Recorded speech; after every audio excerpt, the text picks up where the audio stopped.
Hello दोस्तों, कैसे हैं आप सभी लोग। आशा करते सभी लोग अच्छे होंगे। Welcome to my channel academic heights with HP sir में आप सभी लोगों का एक बार स्वागत है। बहुत ही शानदार सुंदर सीरीज सफलता आपकी संकल्प हमारा के थ्रू हम आप लोगों को हिस्ट्रिकल क्लासेस लेके आए हैं, जिसमें आपको बहुत ही शानदार टॉपिक्स के साथ पढ़ाया जाएगा। तो सभी लोग सेशन को लाइक कर दें, शेयर कर दें, कमेंट कर दें। जो लोग चैनल पर पहली बार विजिट कर रहे हैं प्लीज़ चैनल को सब्सक्राइब जरूर कर लें।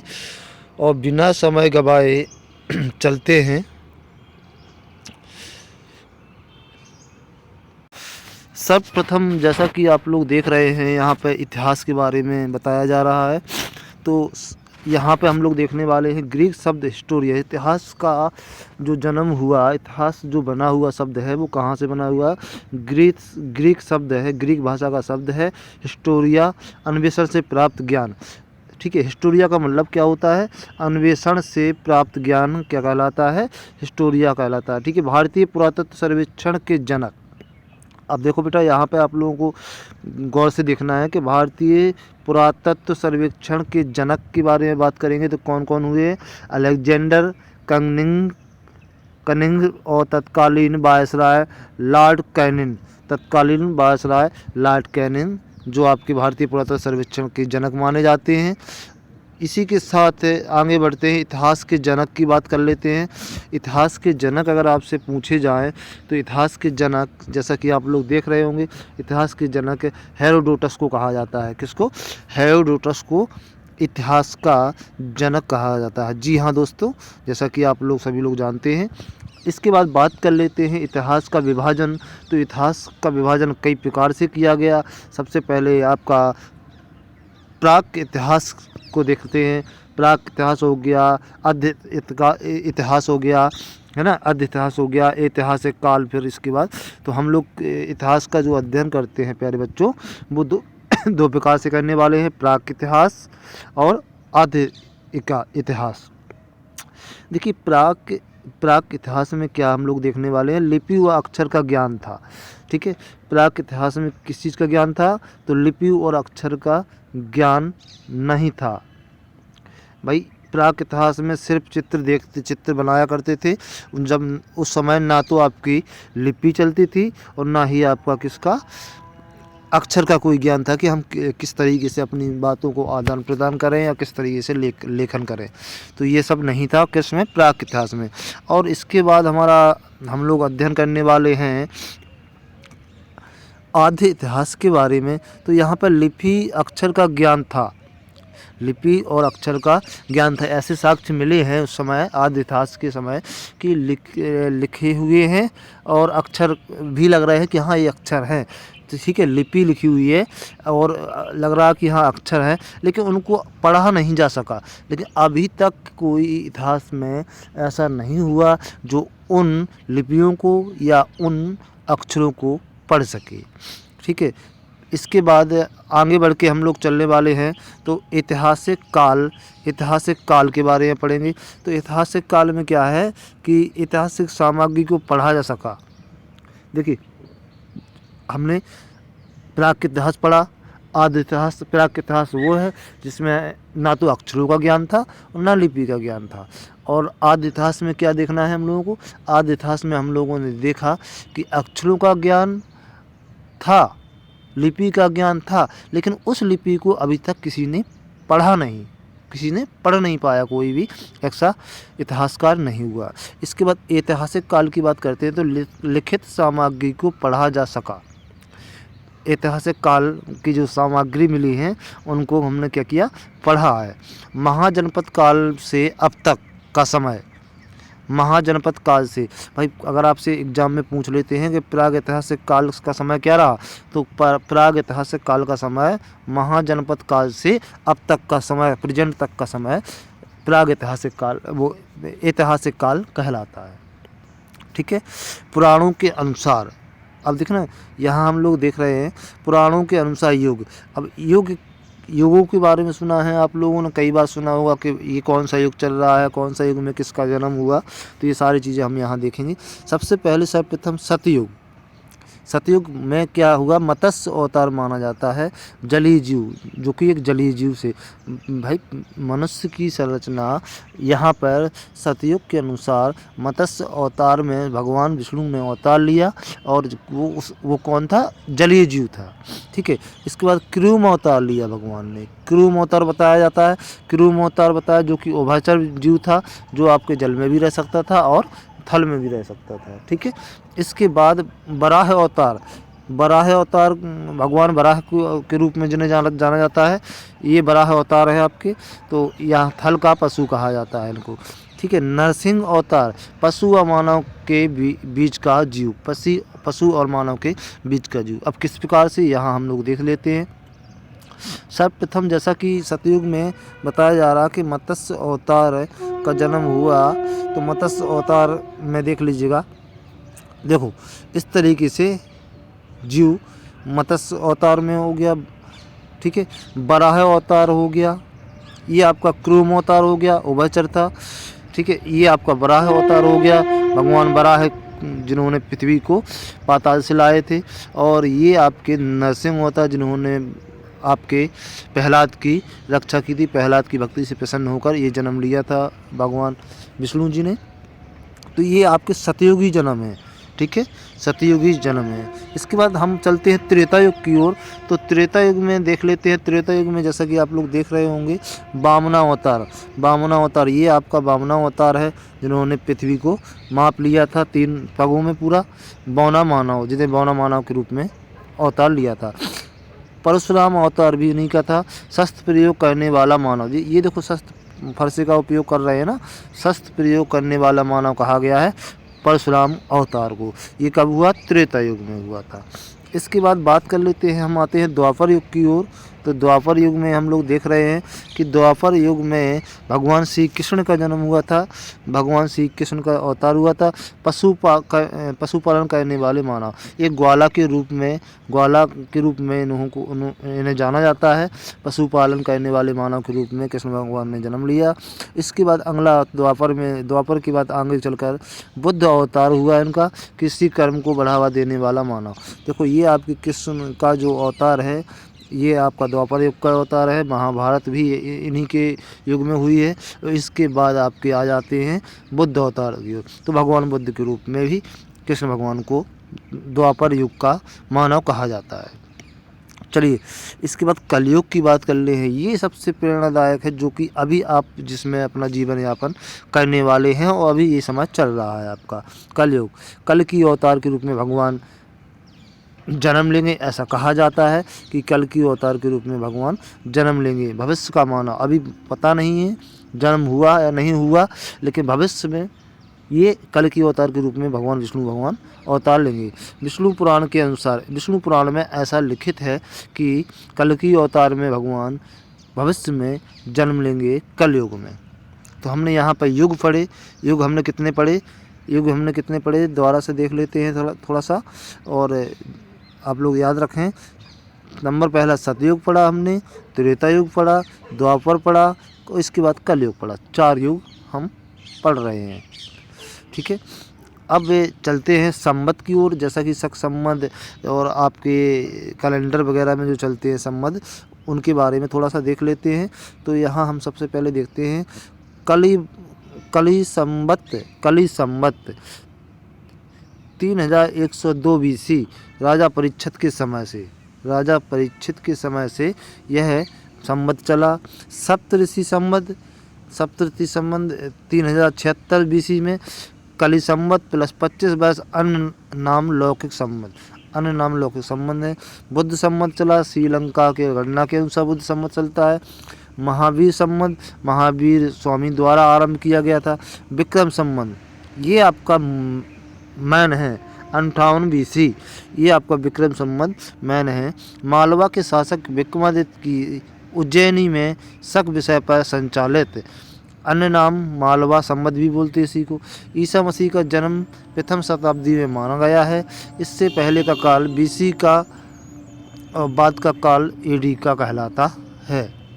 इस चीज़ को आप लोगों को नोटपैड पर नोट कर लेना है कि ईसा मसीह के जन्म ईसा मसीह का जन्म प्रथम शताब्दी में माना गया है और इनके जन्म के पहले का काल जो था BC का काल और जन्म के बाद का काल AD के नाम से जाना जाता है।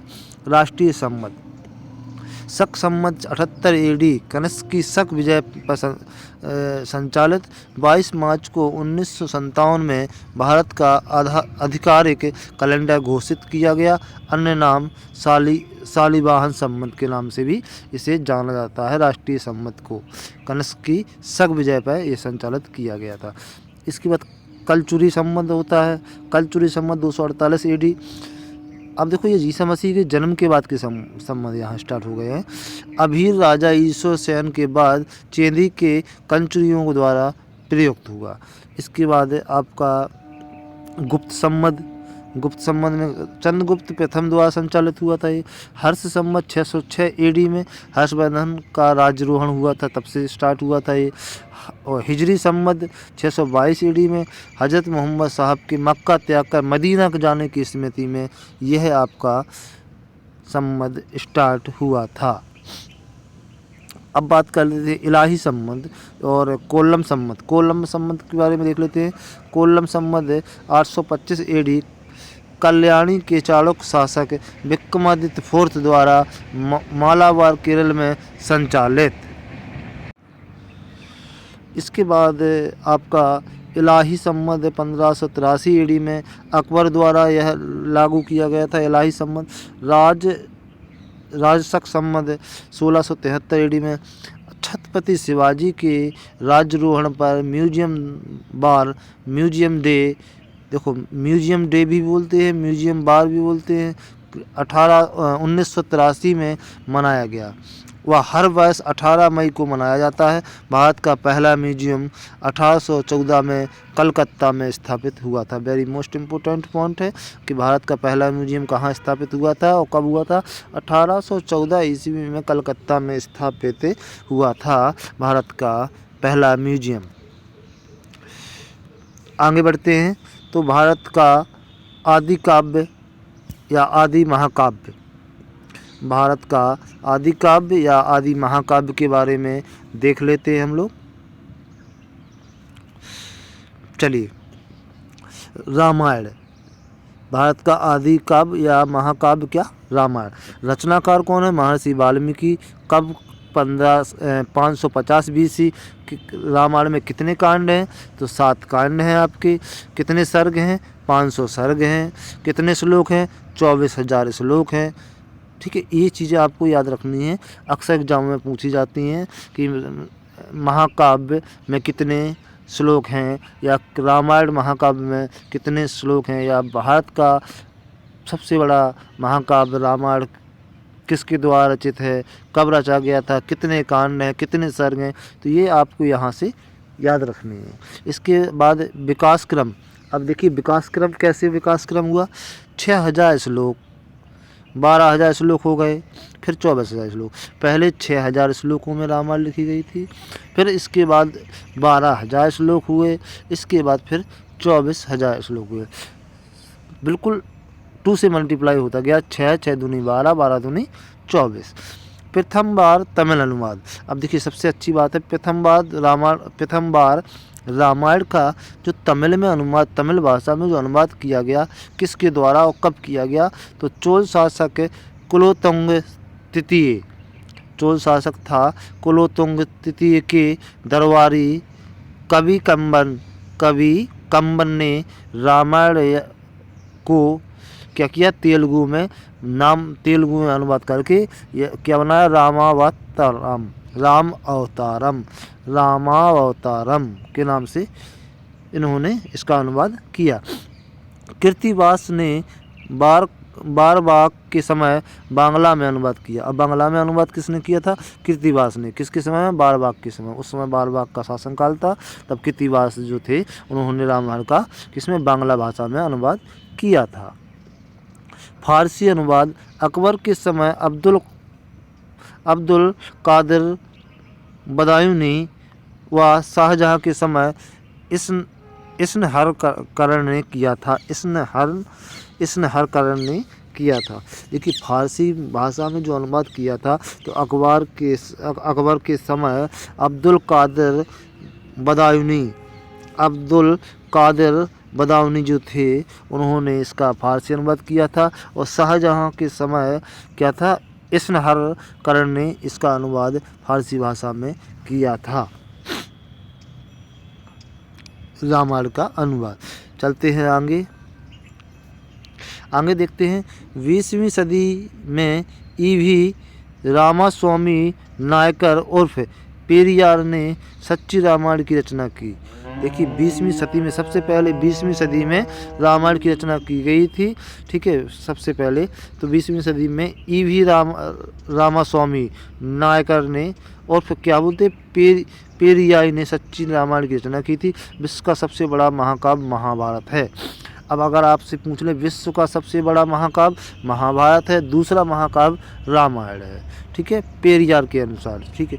रचयिता वेदव्यास जी हैं, किसके, महाभारत के।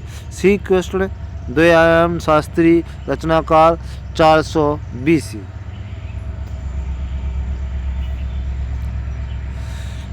यहाँ पर बात करते हैं विकास क्रम, तो विकास क्रम के बारे में देखते हैं। विकास क्रम: चरण, श्लोक, लेखक, व्याख्याकर्ता, इतनी सारी चीज़ें आपको देखना है। पहले चरण देखना है, फिर श्लोक देखना है, लेखक देखना है और व्याख्याकर्ता देखना है। जय एक चरण है जिसमें 8800 श्लोक हैं, लेखक व्यास जी हैं और व्याख्याकर्ता कौन है, युधिष्ठिर जी है। जय भारत में 24,000 श्लोक हैं, शुक्राचार्य लेखक हैं और राजा परीक्षित का पूरा वर्णन है। भारतीय इतिहास में 24,000 प्लस उपखंड भी हैं, ठीक है। वैशंपायन इसके लेखक हैं। जन्मे जय व्याख्या करता है। महाभारत सतशास्त्री 1,00,000 श्लोक हैं। लोमहर्ष प्लस उग्रश्रापा जो कि लेखक हैं और व्याख्याकर्ता शौनक हैं। तो आप लोगों ने कई बार ब्राह्मणों द्वारा जब भागवत कथा कही जाती है तो यहाँ पर युधिष्ठिर, राजा परीक्षित, जन्मेजय, शौनक इत्यादि के व्याख्याकर्ता के नाम सुने होंगे कि राजा परीक्षित जी कहते हैं कि ऐसा वैसा। तो ये तमाम प्रकार की कथाएं आप लोगों ने सुनी होंगी, ठीक है। भाषा की बात कर लेते हैं तो भाषा में संस्कृत 18 पर्व, भीष्म 6वां पर्व में, पर्व का भाग गीता है। सर्वप्रथम अवतारवाद का उल्लेख गीता में है। देखिए अगर गीता की भाषा कहें तो संस्कृत में है, गीता में पर्व पूछें तो 18 पर्व हैं। 6वां पर्व जो आपका है वो क्या है, पर्व का भाग गीता है। भीष्म देखो भीष्म का 6वां पर्व ही आप अपन लोग जो पढ़ते हैं 6वां पर्व भी पढ़ते हैं वो गीता के रूप में। और इसमें सर्वप्रथम क्या है कि जन्म का उल्लेख किया है, भगवान श्री कृष्ण के जन्म का उल्लेख यहाँ से मिल जाता है। इसके बाद देखते हैं तमिल अनुवाद। तो गीता का तमिल महाभारत का तमिल में अनुवाद करने वाले कौन थे, पुरंदेवनार,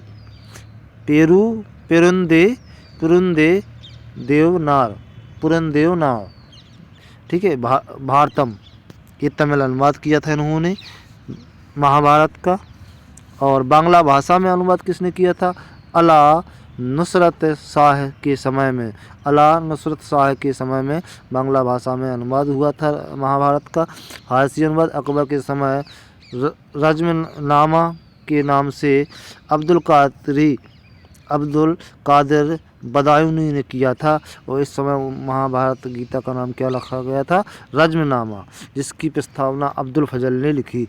प्रस्तावना किसके द्वारा लिखी गई थी, अब्दुल फजल के द्वारा लिखी गई थी। और बाकी जो अनुवाद किया गया था अब्दुल कादरी के द्वारा किया गया था, जो कि आपके अखबार के दरबारी कवि थे।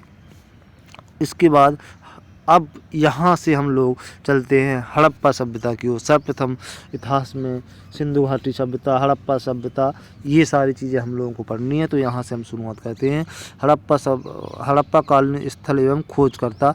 तो ये चीज़ आपको सर्वप्रथम याद रखनी है, वेरी मोस्ट इम्पोर्टेंट चीज़ है ये। तो हड़प्पा कालीन स्थल एवं खोजकर्ता, मोहनजोदड़ो हड़प्पा कालीन स्थल है जिसकी खोज किसने की थी? राखलदास बनर्जी ने की थी। हड़प्पा की खोज किसने की थी? दयाराम साहनी ने। लोथल रंगनाथ राज। इसके बाद कालीबंगा की बात करते हैं तो बीबी लाल ने की थी। बनावली रविंद्र सिंह बिष्ट ने की थी। रोपण यज्ञदत्त शर्मा ने। सुतकांगेडोर सरमार्क ऑरल स्टाइन, ये आपके यहाँ पर खोज करता है। ठीक है, तो इस चीज़ को आप लोग को नोटपैड पर नोट कर लेना है और बहुत ही इम्पोर्टेंट चीज़ है। इसके बाद अब आगे बढ़ते हैं, हड़प्पा कालीन स्थितियाँ देखते हैं। तो नगर विन्यास पद्धति, नगर की विन्यास की पद्धति कैसी थी? जाल पद्धति पर आधारित थी। नगर जो बसे हुए थे वो किस पद्धति पे बसे हुए थे? तो जाल पद्धति पे बसे हुए थे, जाल पद्धति पर आधारित थे। एक दूसरे को समकोण पर काटती सीधी रेखाओं की पद्धति जाल पद्धति कहलाती है। देखो, एक जाल पद्धति पर आधारित थे, एक दूसरे को समकोण पर, जैसे यहाँ से रास्ता गया, ठीक है, और यहाँ से आया, जिसे हम चौराहा बोलते हैं। तो ये समकोण क्या बना? ये समकोण बना, ये समकोण बना, ये समकोण बना, ये समकोण बना। ये पद्धति क्या कहलाती है? जाल पद्धति कहलाती है। इसी पद्धति को क्या बोलते हैं? जाल पद्धति। समकोण पर काटती हुई सड़कें, समकोण पर काटते हुए, तो ये इसको क्या बोलते हैं? जाल पद्धति बोलते हैं। आई होप आप लोग समझ चुके होंगे प्यारे बच्चों। और आगे देखते हैं, वास्तुकला के बारे में बात करते हैं। जैसा कि आप देख रहे होंगे चित्रों में भी वास्तुकला की बात करते हैं। तो वास्तुकला का आरंभ सिंधवासियों ने भारत में किया। वास्तुकला का आरंभ सिंधवासियों ने भारत में किया। सिंधु सभ्यता एक नगरीय सभ्यता थी। ध्यान से पढ़ना। देखो बच्चों, सिंधु सभ्यता एक कैसी सभ्यता थी मानी गई है? नगरीय सभ्यता मानी गई। सड़कें एक दूसरे को समकोण पर काटती थीं। भवन 2 मंजिले और दरवाजे सड़कों की ओर खुलते थे। भवन 2 मंजिलों के साक्ष्य मिले हैं। तो 2-2, 3-3 मंजिल भी उस समय भी भवन हुआ करते थे। और इन भवनों के दरवाजे जो थे वो मुख्य सड़क की ओर खुलते थे। मोहनजोदड़ो की सबसे बड़ी इमारत अन्नागार है। मोहनजोदड़ो में जो सबसे बड़ी इमारत पाई गई वो पाई गई है किस चीज़ की? अन्नागार पाई गई है, जहाँ पे हम लोग अन्न को संचारित करके रखते थे। फर्श कच्चा होता था, लेकिन कालीबंगा में पक्के फर्श के ही प्रमाण मिले हैं। यहाँ फर्श कच्चा भी होता था, लेकिन आगे चल के कालीबंगा में जब देखा गया तो वहाँ पर पक्के फर्श के भी साक्ष्य मिले हैं। हड़प्पा कालीन कृषि की बात कर लेते हैं। तो कृषि में देखो, विश्व में सर्वप्रथम कपास सिंधवासियों ने उगाया। विश्व में सर्वप्रथम जो कपास की खेती की थी वो किसके द्वारा की गई थी? सिंधवासियों के द्वारा की गई थी। इसके बाद और क्या क्या उगाया करते थे? चावल कहाँ पे? रंगपुर और लोथल में साक्ष्य मिले हैं। बाजरा के लोथल सौराष्ट्र में मिले हैं। रागी सरसों कालीबंगा से इनके साक्ष्य मिले हुए हैं। सिंधवासी हल से परिचित थे। सिंधवासी जो थे वो हल से परिचित थे, हल को चलाना जानते थे। कालीबंगा में जुते हुए खेत के साक्ष्य मिले, क्योंकि कालीबंगा में जुते हुए जो खेत मिले उनके साक्ष्य मिले। तो इससे यह प्रमाणित होता है कि उस समय जो सिंधुवासी थे वो हल से परिचित थे, हल को चलाना जानते थे। पाकिस्तान के पंजाब प्रांत में बहावलपुर जिस जिले में स्थित चोलिस्तान व भारत के हरियाणा राज्य के फतेहाबाद में स्थित बाड़ावली से मिट्टी का बना हुआ खिलौना हल मिला। देखो यहाँ पे हम लोग देख रहे हैं कि पाकिस्तान के प्रांत में बहावलपुर है, ज़िले में स्थित चोलिस्तान है। ठीक है, पाकिस्तान में पंजाब जो एरिया पंजाब का एरिया जो कि आपके पाकिस्तान में दर्शाया जाता है, तो वहाँ पे बहावलपुर ज़िला है। बहावलपुर ज़िले के एक चोरस्तान जगह है, वहाँ पर क्या मिले आपको साक्ष्य मिले हैं। और भारत में कहाँ पे, भारत के हरियाणा राज्य के फतेहाबाद में स्थित बनावली में मिट्टी के क्या मिले, खिलौने मिले। ये बारावली भी बोलते हैं और बनावली भी लिखा मिल जाता है, तो आप लोग कंफ्यूज नहीं होना। तो वहाँ से हमें क्या मिले, कुछ मिट्टी के खिलौने और हल मिला। ठीक है, पशुपालन की बात कर लेते हैं। अब बात करते हैं पशुपालन की। तो इस समय पशुपालन का अंदाज़ा लगाया जाता है कि पशुपालन किया जाता था कैसे, हाथी व घोड़े से परिचित थे। अब देखो ये कह रहे हैं कि सिंधुवासी जो थे हाथी और घोड़े से परिचित थे, किंतु उनको पालतू बनाने में असफल रहे। भाई जानते थे कि ये हाथी है, ये घोड़ा है, लेकिन उनको पाल नहीं पाया, उन लोगों ने पालतू नहीं कर पाया, क्योंकि उस समय उन सब चीज़ों से वो अज्ञात थे और एक भयानक पशुओं के रूप में इनको जाना जाता था कि ये पशु से दूर रहना है, ये जंगली पशु के रूप में जानते थे उनको। ठीक है, इसके बाद बात कर लेते हैं सुरकोद। ठीक है, सुरकोतदा घोड़े के अस्थि पंजर। अब देखो आगे चल के सुरकोतदा में खोज की गई तो वहाँ पे हमें क्या पाया गया, हमें मिला कि घोड़े के अस्थि पंजर मिले हुए हैं। ठीक है, राड़ा घोड़ाई घोड़े के दांत मिले हैं। लोथल और रंगपुर में घोड़े की मुंड मूर्तियाँ मिली हुई हैं। गैंडा, बंदर, भालू, खरहा का ज्ञान था, शेर से अनभिज्ञ थे। देखो गैंडा, बंदर, भालू और खरा, जो खरा मतलब खरगोश का ज्ञान था इन्हें, लेकिन शेर से अनभिज्ञ थे। शेर से जानते थे कि भाई ये तो खतरनाक जानवर है, इससे दूर ही रहना चाहिए। ठीक है, इसके बाद बात कर लेते हैं व्यापार तथा वाणिज्य की। व्यापार तथा वाणिज्य की बात कर लेते हैं तो मुद्रा प्रचलन न होकर क्रय विक्रय वस्तु विनिमय पर आधारित था। उस समय क्या थी, मुद्रा नहीं थी, कुछ जिसको कुछ चीज़ चाहिए होती तो अपनी वस्तु देकर वो वस्तु अपने उपयोग के लिए उससे ले ली जाती थी, तो वस्तु का विनिमय। ठीक है, एवं अन्य देशों के साथ भी व्यापार होता था और इसी तरीके से अन्य देशों के साथ भी व्यापार स्थापित करते थे। जैसे टिन का व्यापार कहाँ से, अफगानिस्तान और ईरान में। तांबा का खेतड़ी राजस्थान से। चांदी कहाँ थी, अफगानिस्तान और ईरान से। सोना दक्षिण भारत और अफगानिस्तान से। शीशा ईरान, अफगानिस्तान और राजस्थान से। और लाजवाड़ मेसोपोटामिया और अफगानिस्तान से। इस चीज़ को आप नोटपैड पे नोट कर लें। तो यहाँ से व्यापारिक समझौते चलते थे एक दूसरे को आदान प्रदान करके। हम धर्म की बात कर लेते हैं। उस समय भी धर्म की बात करें तो मंदिर के साक्ष्य नहीं मिले उस समय। सिंधवासियों के समय की बात करें अगर तो उस समय क्या है कि मंदिर के साक्ष्य नहीं मिले।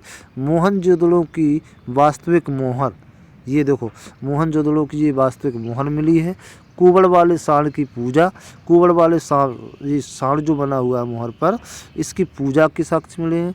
वृक्ष पूजा, वृक्ष पूजा, ठीक है, बबूल पूजा के साक्ष्य मिले हैं। देखो वृक्षों की पूजा और बबूल पूजा के साक्ष्य मिले हैं। प्रेतवाद, भक्ति, पुनर्जन्म पर विश्वास। इस समय क्या था, प्रेतवाद, भूत प्रेतवाद को बहुत ज़्यादा मानते थे, भक्ति पर बहुत ज़्यादा विश्वास करते थे और उनका ऐसा मानना था कि पुनर्जन्म होता है, पुनर्जन्म पर बहुत ज़्यादा विश्वास करते थे। अंत्येष्टि के प्रकार, पूर्व समाधिकरण, आंशिक समाधिकरण, दाह संस्कार। देखो ये सब अंत्येष्टि, अंत्येष्टि का मतलब जब व्यक्ति कोई ख़त्म हो जाए तो क्या होता था, इस प्रकार अंत्येष्टि लगाई जाती थी। पूर्ण समाधिकरण, या तो वो समाधि लिया करता था पूर्ण रूप से। आंशिक समाधिकरण मतलब मरने के बाद फिर दफनाया जाए उसको, तो आंशिक समाधिकरण बोलते हैं। दाह संस्कार, जलाया जाए। लोथल में युग्म समाधान के साक्ष्य व रोपण में मालिक के साथ कुत्ते का समाधान मिला है। देखिए युग्म समाधान की बात कर लेते हैं तो लोथल में युग्म समाधान के साक्ष्य वहाँ मिले हैं और रोपड़ में मालिक के साथ कुत्ते को भी समाधान मिला है। ठीक है, कुत्ते को भी दफनाया जाता था मालिक के साथ। लिपि, अब अगर हम लिपि की बात कर लेते हैं तो लिपि सर्वप्रथम विचार अलेक्जेंडर कनिंघम। सिंधु लिपि पढ़ने का सर्वप्रथम प्रयास L.A. बेंडल ने किया। भाई सर्वप्रथम विचार रखा था अलेक्जेंडर कनिंघम ने। इसके बाद सिंधु लिपि जो पढ़ने का सबसे ज़्यादा प्रयास किया तो वो कौन थे? LA। ठीक है।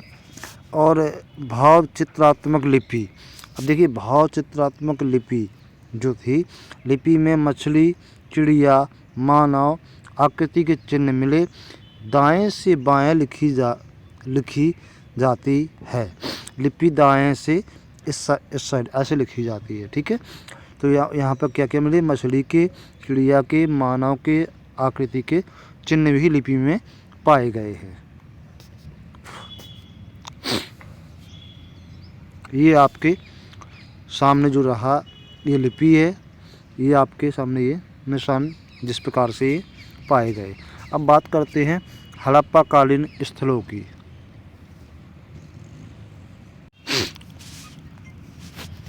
हड़प्पा, रावी नदी, राय बहादुर दयाराम साहनी के अनुसार रावी नदी, शंख का बैल, नटराज की आकृति वाली मूर्तियां, पैरों में सांप दबाए वरुण, मछुआरे का चित्र।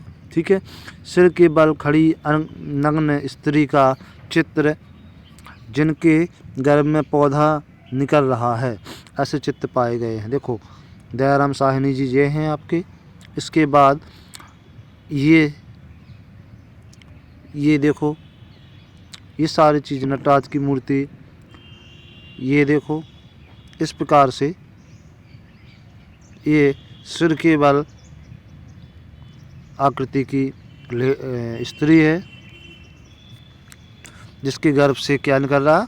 पेड़ पौधा निकल रहा है। ये आपके नगर नियोजन है। इसके बाद बात कर लेते हैं मोहनजोदड़ो की।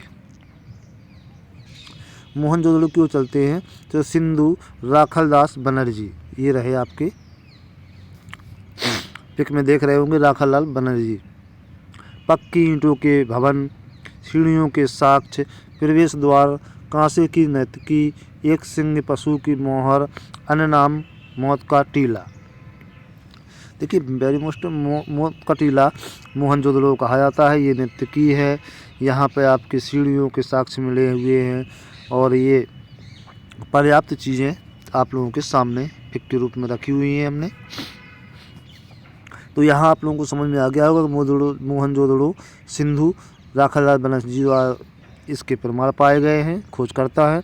पक्की ईंटों के भवन पाए गए हैं, सीढ़ियों के साक्ष्य मिले हैं, प्रवेश द्वार, कांसे की नर्तकी, एक सिंग वाला पशु, ये कम की मोहर है ये, और इसका अन्य नाम क्या है? मौत का टीला भी इसे कहा जाता है।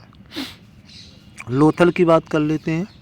लोथल भोगवा किनारे गुजरात, गोदीवाड़ा में साक्ष्य मिले, चावल बाजरा के साक्ष्य, दोहमों वाले राक्षस की मुद्रा, पंचतंत्र की चालाक लोमड़ी, मम्मी का उदाहरण, बतख, बारहसिंगा, गोरिल्ला वाली मुद्राएं मिली हुई हैं।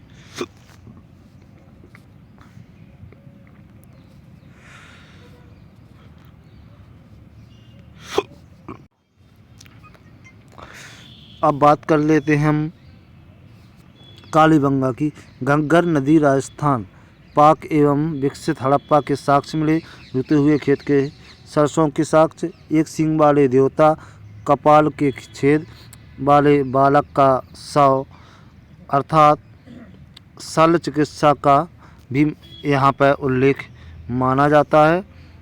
ये क्योंकि कपाल पर जो बालक के छेद मिला हुआ है, उसका शव, उसका कंकाल जो मिला हुआ है, वह शल्य चिकित्सा का उदाहरण है। एक सिंह वाले देवता का भी वर्णन हुआ है यहाँ पर। ठीक है। और जुते हुए खेत मिले हैं इस टाइप से, सरसों के साक्ष्य मिले हुए हैं। ठीक है। ये आपका बालक है यहाँ पे। ठीक है।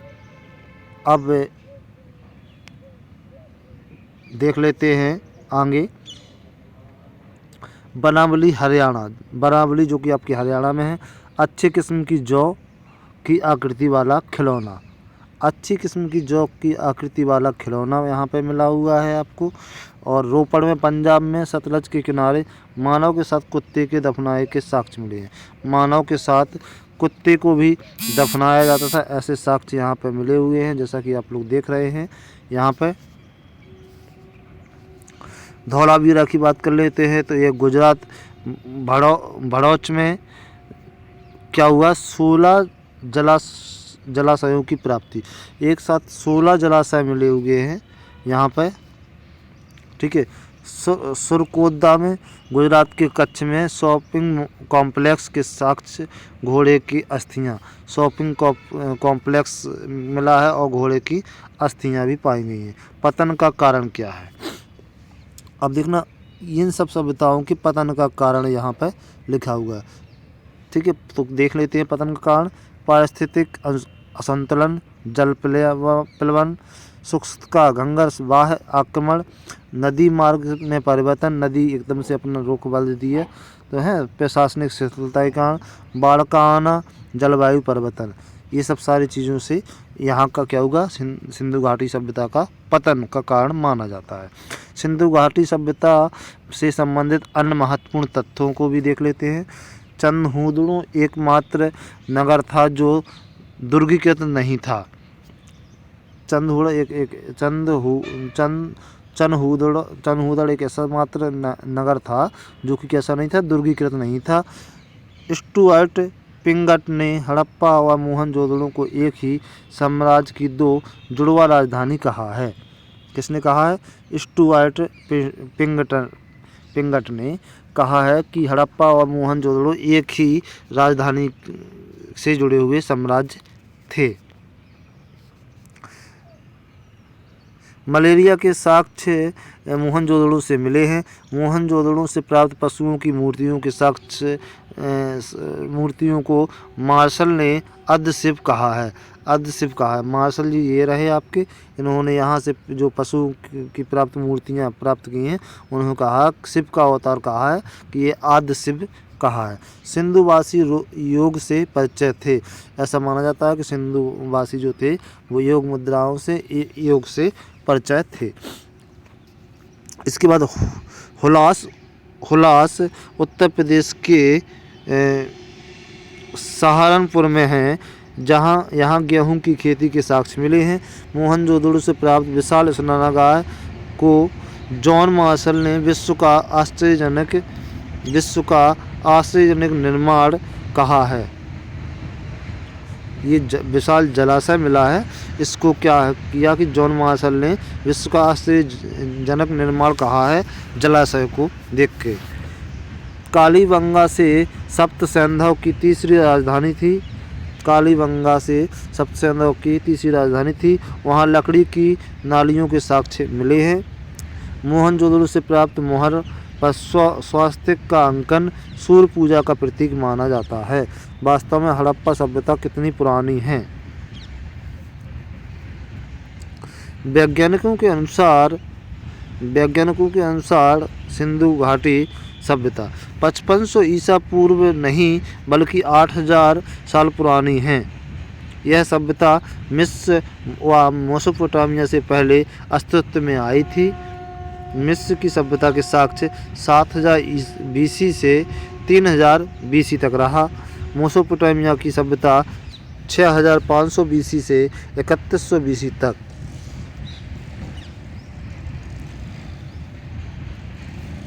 इसके बाद देखते हैं IIT खड़गपुर के जियोलॉजी और जियोफिजिक्स डिपार्टमेंट प्रमुख आनंदन दाय सरकार ने के अनुसार वैज्ञानिकों ने सिंधु सभ्यता की प्राचीनतम पॉटरी को खोजा। उन्होंने आर्टिकली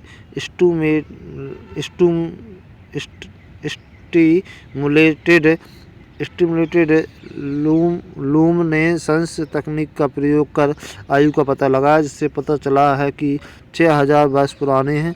साथ ही हड़प्पा की शुरुआत 8000 वर्ष पूर्व होने के साक्ष्य मिले हैं। वैज्ञानिक की टीम इस जांच में जुटी हुई थी कि सिंधु घाटी सभ्यता का विस्तार हरियाणा के भिराना और राखीगढ़ी में था। भिर्राना के नए स्थलों पर उत्खनन किया। इस दौरान उन्हें जानवरों की हड्डियां, गायों के सींग, बकरी, हिरन, चिंकारा के अवशेष मिले। C14 जांच बताया कि उस समय के लोगों को किस प्रकार के मौसम का सामना करना पड़ता था। उनका मानना है कि 3000 वर्ष पहले सभ्यता के नष्ट होने के कारण का पता लगा लिया है। वैज्ञानिकों के अनुसार मौसम का परिवर्तन मुख्य कारण था सभ्यता को नष्ट होने का। हड़प्पा सभ्यता को अपने आखिरी चरण में खराब मानसून का सामना करना पड़ा। इसी कारण बड़े पैमाने पर लोगों का पलायन किया गया और लोगों की संख्या में गिरावट आई। बस्तियों के खाली होने के बाद हड़प्पा लिपि भी समाप्त हो गई। शोधकर्ताओं के अध्ययन के अनुसार लगभग 7000 वर्ष पहले मानसून कमज़ोर होना शुरू हुआ, लेकिन लोगों ने हार न मानते हुए अपने तरीके से बदलाव किए। लोगों ने फसलों के पैटर्न को बदला एवं पानी जमा करने के लिए स्टोरेज सिस्टम विकसित किया। इसके बाद वैदिक काल की बात कर लेते हैं। वैदिक काल में ऋग्वैदिक काल 15000 BC से 1000 BC, उत्तर वैदिक काल 1000 BC से 600 BC। ऋग्वैदिक काल में मूलतः ग्रामीण सभ्यता थी। समाज का आधार परिवार होता था। पितृ सत्तात्मक परिवार, इनका व्यवसाय कृषि व पशुपालन हुआ करता था ऋग्वैदिक काल में। जैसा कि आप लोग देख रहे हैं, सबसे पहले ऋग्वैदिक काल को यहाँ देखो, जानवर भी पाले जा रहे हैं, शिक्षा, गुरुकुल, सारी चीज़ें यहाँ उपलब्ध हुआ करती थी। वेदों की संख्या 4 थी। वेदों की संख्या 4 थी। ऋग्वेद संकल्पना, वेद व्यास मुख्यतः देवताओं के स्तुति मंत्र थे। ऋग्वेद में क्या था, क्या संकलन करता है, वेद व्यास जी को माना गया है संकलन करता, और मुख्यतः इसमें देवताओं की स्तुति के मंत्र थे। 10 मंडल हैं, 1028 सूक्त हैं और 10,462 मंत्र माने गए हैं।